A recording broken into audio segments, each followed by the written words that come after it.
அதிமுகவை பற்றி பேச எடப்பாடிக்கு தகுதி இருக்கிறது என்றால் அதிமுகவை பற்றி பேச தனக்கும் தகுதி இருப்பதாக அமைச்சர் ரகுபதி தெரிவித்துள்ளார்.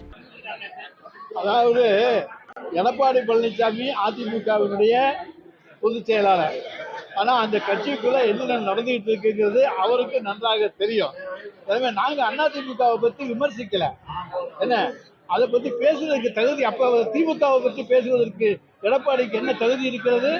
திராவிட முன்னேற்ற கழகத்தை பற்றி விமர்சிப்பதற்கு, தமிழ்நாடு முதலமைச்சரை பற்றி விமர்சிப்பதற்கு எடப்பாடிக்கு தகுதி இருக்கிறது என்று சொன்னால் அதிமுகவை பற்றி பேசுவதற்கு ரகுபதிக்கு நிச்சயமாக தகுதி உண்டு. அதாவது பொறுத்திருந்து பாருங்க, அங்க என்னென்ன கூத்துகள் நடக்கப் போகின்றன என்பதை பொறுத்திருந்து பாருங்க. என்னென்ன புரட்சி வெடிக்கப் போகிறது, என்னென்ன கூத்து அரங்கேற்றப்படுகிறது என்பதை பொறுத்திருந்து பாருங்க.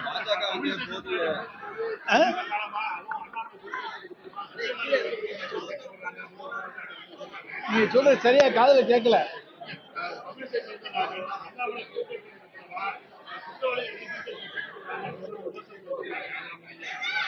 நாங்க கிட்டத்தட்ட ஏற்கனவே சொல்லிட்டு இருக்கோமே.